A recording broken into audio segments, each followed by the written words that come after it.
yɛ da foforo mpanimfoɔ sɛ sadeɛ akyi bia ne yɛnte asɛm foforɔ a yɛkyi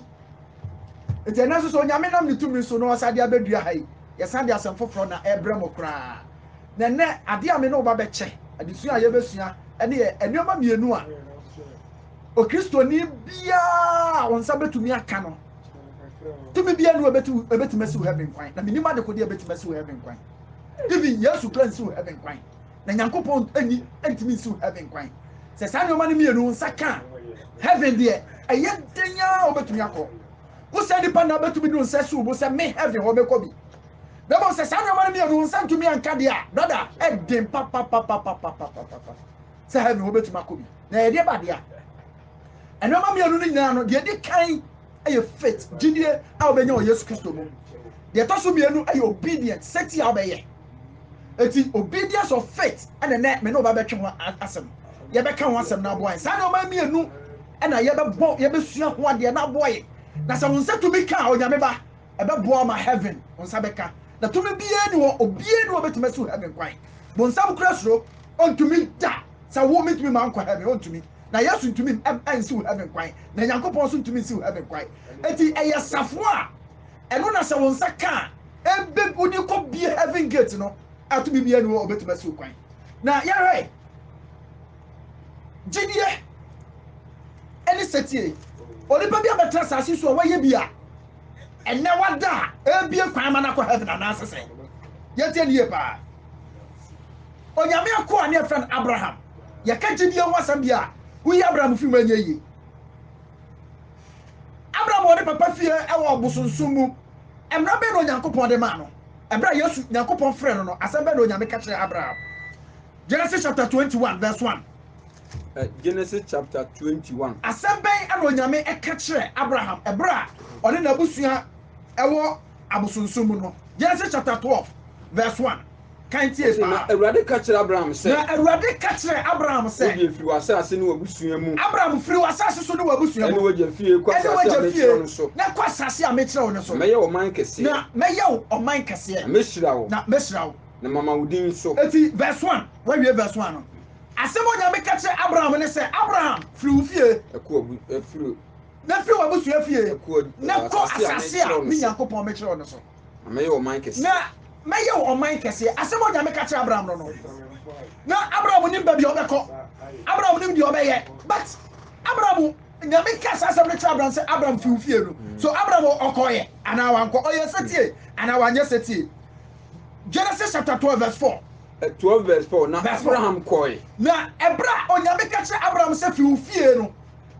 na kɔ asase onyame ankyerɛ no deɛ ɔnkɔyɛ onyame ankyerɛ no baabi a wɔkɔ onim asase ko a wɔkɔ so ɛno ane so onyame ka kyerɛ sɛ firi wo fie but gyidi a na Abraham wɔ onyankopɔn mu no ɛkɔe ɛna Abraham yɛ sɛtie na ɔyɛ deɛ ɔkɔe sɛdeɛ Awurade ka kyerɛ sɛdeɛ nyankopɔn ka kyerɛ no onyame batie ne yɛ ɛnneɛma mmienu na mɛtwe wadua si so safo mmienu na mɛtwe wadua si so na saa safo mmienu no Abraham ne nsa kae na ne nsa kae na nnɛ Abraham ɔbɛkɔ heaven obia ne wɔbɛtuma si Abraham kwan tɛdeɛ pa na saa kii no nsa nka ɛden so wɔbɛtuma bi heaven pro no na wadura ɛyɛ gyidie ɛne sɛtie ɛti onyame afra Abraham sɛ kɔ Abraham ayɛ sɛtie ɔkɔɛ ɛkɔwi Abraham sɛn Abraham gye Nyankopɔn di yɛ na ɔyɛ sɛtie ma n'anum asɛm no so Abraham awie ne sɛn ɛkɔwie ne sɛn Hebrews chapter 11 verse 8 Hebrews chapter 11 verse 8 sɛ onyame aka kyerɛ Abraham sɛ Abraham kɔ fie wa ma no condition bia ana Abraham fie ne fie no ɔkɔɛ sɛ de onyame kae no ɔyɛ sɛtie pɛpɛpɛ because na ɔgye Nyankopɔn di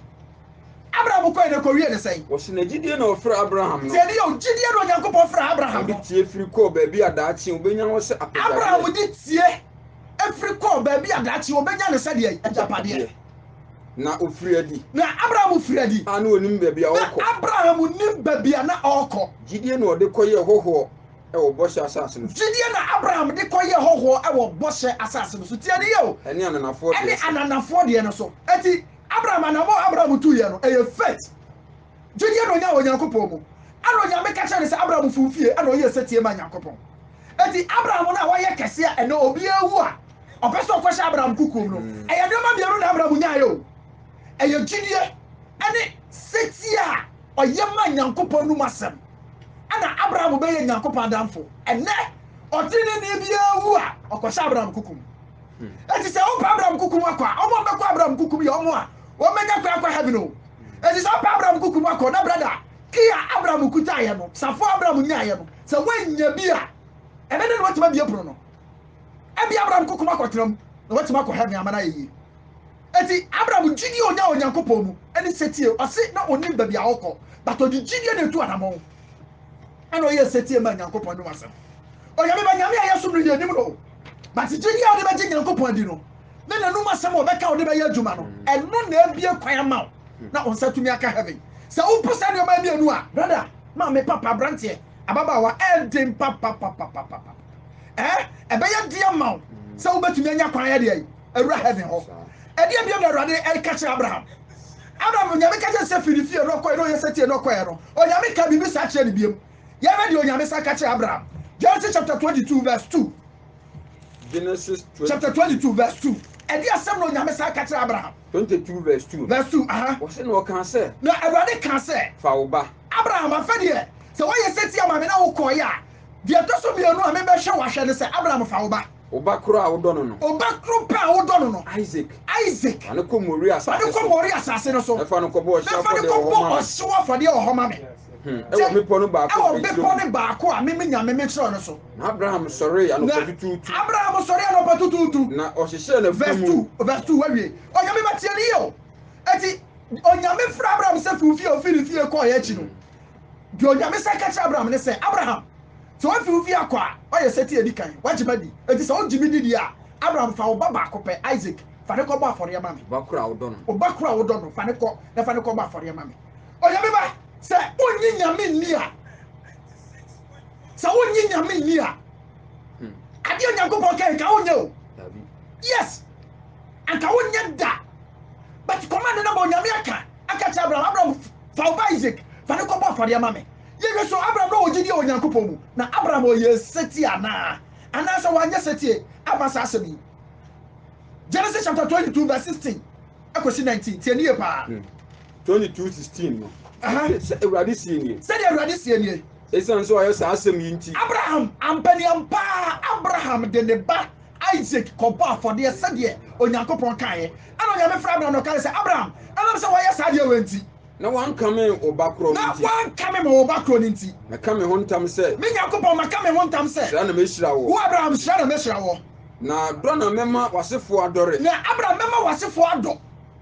se osoro ensorom ene mpoano anwea na wasefo befa wo na tamfo kuro atamfo kuro nya anu adi so na wasefo mu na obehira asase so amana nyina efrise watie me efrise Abraham wa ya de watie me ne na Abraham esan ba ni mofra nchen Abraham me batie ni yo eti Abraham ena o Kristo ni bia pa Abraham kukuma hye no brother eye no ma me no Abraham nya ya ni kukuma ya kase o Kristo ni bia betuma ko hye mo na oji nyankopon di na oji Yesu di na fe osaye setie ma nyankopon onyame ba bibisa sa no pa oji Yesu di na waji Yesu di a wo ye setie ma nana sasa ni o ma mi no won san kan din so betuma ko heaven because obi a wonyi Yesu ni wo kwa heaven nya yi ana obi a wanya setie ma nyankopon no masam wo kwa heaven nya yi eti Abraham di ne ba Isaac ko ba afode e bi sasa na Abraham yi ano because in case say Abraham ka kire nyankopon so nyame wo kura wo mra nsem du no wa tro wo msem ani awu na me fa me kwa nkobo Isaac ko ba afode de o nyame me mo ma onya bone eti ka ya wo nka nko ba jini o nyankopon mu no brother do nyame ba ka biara ese say Abraham yeseti brother se woni jini o Yesu wanya seti ama nyankopon a wanya seti ama Yesu anu masama e che say wo nyini ni achese onyini ni because say uji obi dia ana na de nipa na ka no panya adwuma ene Christopher bebresi age Yesu ani na de Yesu aka ye mfa nya adwuma eti Yesu to sura asem aka say ye nyini ni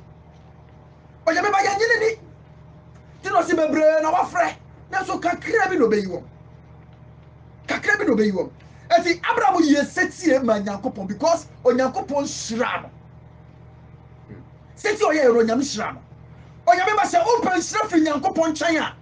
je so yes setie ba nyame na wo gine di enti sa onyankopon blessing unya enya dia ba de obenya hwe ede na bo Abraham e ma Abraham tumi yes setie seti onyankopon nyame ka se fa oba Isaac kobo afode na Abraham again bo Abraham amotumi de Isaac kobo afode eye seti ma sa nyankopon nu masem de na bo ano Hebrews chapter 11 verse 17 Hebrews 11 verse 17 again na bo Abraham na ma Abraham tumi ye seti ma nyankopon wa ene Abraham odie nyame anu masem pepepepe se do nyankopon aka de na bo ano Hebrews chapter 11 verse 17 was Gideon na so Abraham hwe se de o Gideon ti do nyankopon so Abraham hwe no o de Isaac kobo afode Abraham de Isaac kobo afode na de oje bo hye na de oje bo hye no edi ye no e de ne bakro no ekoman e de ne bakro ne ye de ekoman eti bibisa se e de ne bo Abraham ma Abraham ye setie ma nyankopon e de ne ba Isaac kobo afode a na eye Gideon no ho hwan mu e wo nyankopon brother sabi wonyimi ni a e ga de abafa masem o Davida sa wonyimi ni a on trust ni a manu masem be na de be yadwuma woni manu masem go tibe fa manu masem bi anya adwuma na onye nyankopon ni a obeda no watima ko hebe na be na watima fa nasem eti Abraham etumi ye setie de ba Isaac ko ba afode a na ogi nyankopon eto na be ba sa de man bi a no tibe separate Gideon ene setie o separate enye na Kristofo ya kodie ni wani e betimi di bonsam so wani e betimi di atwie fa bone so wani e betimi di wiase so nkonim eye Gidie ene setie but na re wasam ne se Kristofo piji Yesu di ba yenye setie mana no masam yenye setie mana no masam eti nyame te so a owu se yenyini ni eti wo ba dai ada wanya sa kiwe safo we obetimi akọ heaven amana yeye ede na ya Abraham enuma ho adanse Abraham ede na di ni numa ho adanse John chapter 2 verse 21 ede na di Abraham numa ho adanse so oh Abraham numa ye kama oh Abraham numa tene oh Abraham ye kama sa ede na di ni numa ho adanse tie ni pa James chapter 2 verse 21 verse 21 was enye nyuma mu na ofribu ye na ja Abraham bem se ofribu ye na ja Abraham bem se ne ba Isaac kobo afode ade ne ba Isaac kobo afode ento o jabe ba tie ni yo eti ade na di Abraham nyuma ho adanse ade na di ne ho seti a o ye seti Adam ye Abraham ye no na di ne nyuma ho adanse Bonyame ba wo se waji Yesu adi ba wo nye seti ma nyankopon nu masem wa bra bo nko a e de ne bedi wo wadanse wo nyankopon nu se uji Yesu di waji Yesu adi eti eri ba bebre ya so ekofo ba ya nya Kristofo se uni Gidie o Yesu mu na wo nye seti ma nu masem a asore no ko bi kwa asore na wo ko bi keke na bonsama ni ate se ono onfa homa mechechire won sa o so ma onkodura so dem o onfa homa mechechire won nan o so ma onkodura so dem o wa bie kwa asore ne ko bat som no e jada ni pa bebre da so ti asore dem e som bonsam because onyankopon obo nye seti ma nyame anu masem obo nye seti ma nyankopon anu masem ti obo ti asore dem o sa som bonsam ugo so ti asore dem no monsa wo se be kwa asore bo adwaman wo se abokro no a na why na worship no why na wo pagya no emna yankopon se we mempe na wontumi nya saade no a oya beba ade na kyese waji Yesu adi ade na kyese yankopon na wo so no kwase to wo worship Satan o yankopon temple o say ya ro samo ya ro sam kase pa e to oya beba se no so na mo e say ya ka Gidie mapa ene de faith pa ayeda babia Gidie papa Galatians chapter 5 verse 6 ya ka Gidie pa ne de wahi hwe ya o Gidie bia Gidie wuyo ya o Gidie bia o ye faith enya Gidie papa say ya ka Gidie papa onyankopon agituma Gidie bia tie pa Gidie bia Galatians chapter 5 verse 6 Galatians 5 verse 6 Efri se Kristo Yesu mu de twetietwa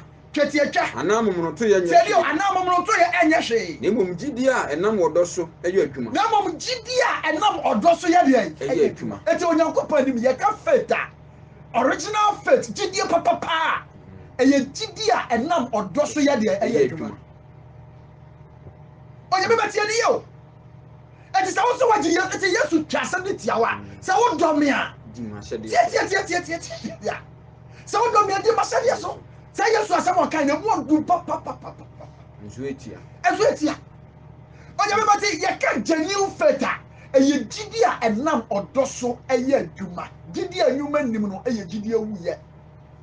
enti sa wagi Yesu adi a for odo som no for odo tie na no masam ye Yesu aka bia fa ye adwuma oye baba enu na di adanse sa wagi Yesu di enti onno uni a onyini ni sa wonno Yesu a wugidi awu wugidi anya papa o kai woni a woni faith who obi want somebody short him on faith because Bible ne say gidi mapa no eye gidi a enam odoso eye adwuma enu na ye faith enti nyame ye de odo na sum nyame o ye nyankopon na ye bedi na chi no brother ye de odo na sum nyame na ade bia wo de odo na ye na nya den da enti Abraham enam se no gi nyankopon di na odo nyankopon ti brother asem bia ni wa o nyame ka kire Abraham a obu na ni gu so da kwasem enti Abraham gira gidi a odo ka ho na nyuma ka ho na odi adwuma enti Yesu awaji na di nyuma ne sai waji Yesu adi nyuma ne sai because oji di no say nyuma na di na di ehi na di o si ebe wo say waji Yesu adi a enya wa no fafa wo de kama ji Yesu adi ni yo Kristo di demi eye nyuma na nyuma ne so di odo na ayo enya nyuma odi amemene fi o enya nyuma aso bi na ahye wo no enya ma be da bi nya no a odo kan ana wo de ye wo fi akomam ana wo ye enti anopa ma be bisa se wo de odo na asum nyankopon wo fi wa komam na asum nyankopon ana sa da tie dia ade na onyame aka wo tumi fa nya adwuma brother se wo de obi a na numa se mo be ka bie ni wa beto aguda ka be pagya nyame ahenie wo be sha nyankopon ne bonyam ba wo de hwa abra ba wo te aso de am a wo bo enti wo prezi nyankopon na wo prezi bonsam enti wo do nyankopon na wo do bonsam Christopher bebre double sam because they bonsam aka de ye adwuma but ye yi don che nyankopon eto nya beba anopa Yesu twuma dia susu se sa no ma bia mi won san kan eden so obekọ heaven wanya gidi o nyankopon mu na wanya seti ama nyankopon nu masam brother eden so obekọ heaven eti onyame asem biara wototo nase onyame nu masam bia wotiatia so brother emma all lances emma onko heaven da because who are Abraham kukumo unya nkwese because omo mu gi nyankopon di no me yesetie ma nyankopon no masem ana omo ko Abraham kukum safore na kwese Abraham kukum na Yesu pie na ne bonya ho a omo nya kwati ba ko ya bi ni obi an be ko Abraham enyo obi an be ko Abraham kukum osofore be bompa ya ma sa rade fo ko asi Abraham kukum nko hye because the Abraham ye no anya bi a obeda no wakọ eti Yesu say so person oba me nchen ya di manamo ati nyesa no kan to nyame ba se bu gidi a wo Yesu wo fema anopa pagya se wo seti a wo Yesu wo fema anopa mi sra pagya ye seti ma nyankopon num asem nyina enyabi because Abraham so hwe ba na kwamu bie ni ho a Abraham bu na ni guso o ye seti ma nyankopon edi so pepepe edi hye nyankopon anim nyam hwe ehwe so be na Kristo abegya de to o mai se be ye sese ye seti ma nyankopon Yesu ba no Philippians chapter 2 verse 8 Yesu abegya nhweso to amai dia last year says so bia o ba beji nyankopon adi na beji nyankopon adi dia say o ye seti ma no because Yesu no ji nyankopon adi eto oba asase so nhweso be no begya de to ho ekere say Yesu ayesa dia we bia mai enti ekere say sese enso ye ji nyankopon adi pa nhweso be ya frem 14 chemu e nwotwe o se na obre ne ho ase Yesu to obre ne ho ase ese seti edi kosi owuom asenu ahu wo mpo brother tie ni yo Yesu Kristo brand and was in your city of Cosibrim. Yesu Kristo be junction so the ato what their mouth me say a better young couple dia say yes at your mamma. Oh, you remember Tiano? A say yes at your mamma. Now, Sanjina, yes, you know, young couple. And it's set here no. Yes, Kristo be your man, young couple, brother. Let a woman kind say yes to Miss Akosrophobia. But the camera says yes to buy ye. And I went to young couple, no master, 1 year city among young couple. Ano bu nyankopon asem ba ko anka Yesu kasase so ko tumi from koso biam ko kasase so na so na nyankopon di obeye setia ni kosi wo wo mo Senior who mpo Yesu yeseti. To Kristo ni sa ma je Yesu Kristo di brother. Useti no measurement da ho. Onyankopɔ sɛ yeseti akosi brebe bra bewu. Yeseti ma na no wasɛm akosi bra bewu. Brother, enti amane nya wadwe sɛ o ɛna de me yeseti ama Nyankopɔ no masɛm we. O asɛm we de ɔkya de me bu mani aguso nya hwe because Onyankopɔ yɔdomfo ye mobro hufo ɔde bɔne kyɛ tena ho. Yesu yeseti ade kosi bubu. Eti anopa Yesu ka kyerɛ sɛ sɛ wagye ɔno na di no wanya sasafo no a safo ba ko ka wo betumi de bie heaven gate ni sɛ yeseti akosi owuo mu. Yeseti akosi owuo mu. Eti ene obetumi ka sɛ asɔre kra makolivo asɔre wo no akolive wabre to akolive 1 month me nkwa asɔre da obi abrabɔ de ti Nyankopɔn mu brother ehu brother Yesu sɛ yeseti ati wo be gya hwɛ so de ato amai eti odu ho gavin gate na no a Yesu be sɛ wo jibi di yo sɛ hai na wo yeseti akosi owuo mu masɛm we wa mfa anya adwuma eti be jon kwa anya yi eti obo mo yeseti akosi owuo mu omo no mo kwɔhyɛ Abraham kukum omnom kwɔhyɛ Abraham kukum brother eti nyame so na fam o na fam kra hwɛ ade kɛseɛ bɛmpa na ma Yesu Kristo tumi yeseti ema Yesu Kristo gidie enyini ye eye kɛseɛ because gidie enyini Yesu Kristo ba asase so ɛdeɛ na bo ano a ema Yesu Kristo ni gidie enyini ye pa na kɔ so ye kɛseɛ. Hebrews chapter 5 verse 8. Hebrews 4 manechie enum enchimo ye enwotwe. Ya, ɛdeɛ na bo Yesu pa ema ne yeseti. Number 8. Hebrews 5 verse 8. Ose oyoba de. Yesu Kristo na oyo Nyankopɔn ba de. Nanso osua amane a ohunu enum siti. Se Yesu Kristo sua amane a ohunu enum de siti. To be say ɛdeɛ na bo Yesu Kristo ba ne yeseti. Edukosi owuo. Ema ne nyini seti mu. Ɛyɛ sɔhwɛ. Test. Sis quotation so bi omno muntie. Hebrews 5 verse 8. Verse 8. Ose oyoba de. Yesu Kristo yoba de. Nanso osua amane a ohunu. Nanso osua amane a ohunu enum de siti. Nanso ɛda social ball Kristo ni so a afa de onsum Nyankopɔn bi. Ɔha ball Kristo ni so a onsum Nyankopɔn bi. Brother, seti no Nyankopɔn se yanyana ɔse yanyankosi owuo mu so ɔha mu so amane mu se tibia bia wo bu bi Nyankopɔn se yeseti ma no. Do hwehwɛ free unche no. Enough, brother, enough. Eti na make sure say eye kia eye safo a so Kristo ni bia ansa ka heaven obi to me bia nu obetuma si heaven kwan to me bia ni ho so onti Nyankopɔn di onti Yesu di na o yeseti ma na numa asɛm akosi owuo mu a why na betuma si heaven kwan to me na betuma si heaven kwan eti sanyo ma me ndu nsanka edi eti Kristo fo no amon pese so hwe ba yeso no obeda na ogidi agini eti Yesu Kristo sɛ ade aboa no ma ne timi ama ne gidi anyi ye no to be yeseti akosi owuo mu aye so hwe ba ne so to so hwe ba no wagina so hwe ba no wagina na ne gidi ne bodo na anyini na akɔ nanim na ne seti a ɔyɛ no so na anyini na akɔ nanim na so Kristo fo mpɛ sɛ so hwe ba yeso ade so hwe ba Kristo ni so anoda aye yakagya anya be bada bi o eba ne sɛ wo gidi a wo Nyankopɔn mu wɔ fam eba ne sɛ wo seti a wo Nyankopɔn mu wɔ fam eti ade Nyankopɔn de test with faith ade Nyankopɔn de test with setie aye temptation so hwe eti social mouse so ebe na ne ehuru gidi a wo Nyankopɔn mu why na wo gidi sɛ social mouse so why na wo gidi Onyankopɔn be de wo so na wo gidi ti onyame bo Adam pe obi o wa ntia se se ana ti Onyankopɔn de dua esi the garden of Eden obi ntia se ba Onyankopɔn be so hwe se Adam jimi di na Adam be yeseti amame because eno de safo mienu e say Adam to be ginae ama ne saka sa kinu a anka Adam asifo nyina yanto boni ko haw ni wakamusu ni wo kanije nko a enti the garden of Eden no setie ani gidi abo ye no brother ana me hwe the garden of Eden na say di na Yesu so sabe restore enti so sabe tumi aka na obetuma wura mu a isa wo yesetie na wo nya gidi Onyankopɔn we seti na nya gidi Onyankopɔn enti dia na onyame de si the garden of Eden no wanya mistake onyame anya mfom so okra because no person di pansa kasafo no na oka edi wo forever and ever so onyame be ba so yo Kristo ni na usuo sosha o pese sosha ba wa kwa brother na minim ugidi a woso na minim nyame a wodi na chi na minim nyame a wodi na chi because a Kristo form mapa obi bia wo je Yesu Kristo di no krom na wo yesetie ma Nyankopon no masa sosha be ba so sa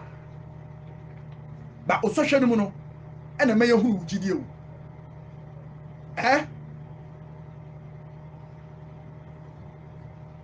Yabusi ahụ sị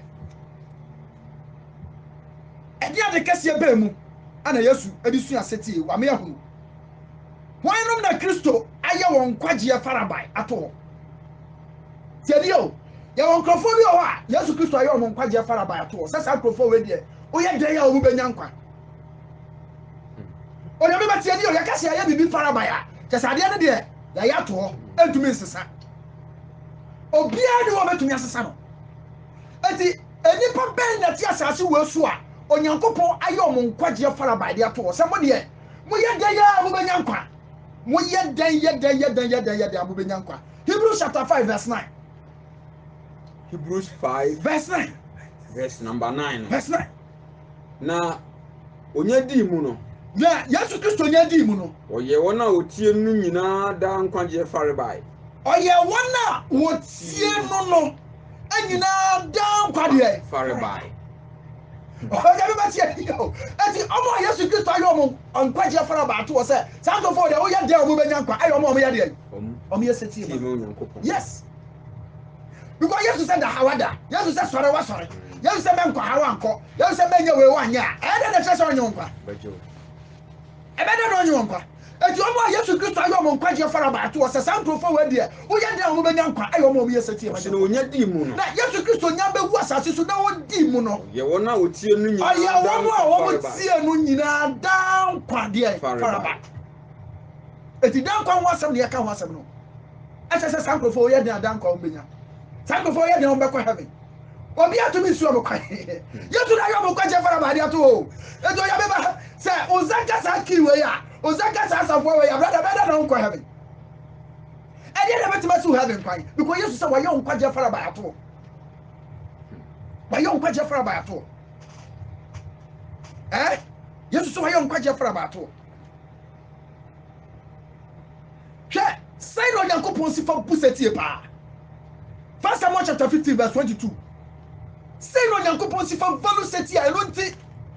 Ode wo mo be ye seti a mo no ni bia no. Wa ye mo kwagye farabai to. Se sankofo we de wo ye den obu benya nkwa. So wo gi mi dia na wo di manum asem so a. Wo eye den a nkwagye wo benya. To me bia ni ho ibi Nyankopon kra ntumi nsi nkwagye kwan. Yesu ntumi nsi nkwagye kwan. Etu so mo wa ye mo nkwagye farabai de ato. Se wo mu de oye den obu benya nkwa ayo mo gi Yesu di no me ye seti de mai. Ema no. Eti say no Nyankopon ebu seti a enuti onigina seti so no de ayo nipa nkwaje farabai de ato 1 Samuel 15:22 verse 22 was na Samuel can say na Samuel catch the source say Ewurade pe ohye afode no okum afode Ewurade pe ohye afode no okum afode seti a utie Ewurade ana seti a utie Ewurade ana hwe seti e sina forebo seti e yesi aforebo onyame batie ni ye papa eti onyame ade o value e seti sedi ye pa o ade Nyankopon value eti wo beje Yesu di ade o hwehwe firi wo nchen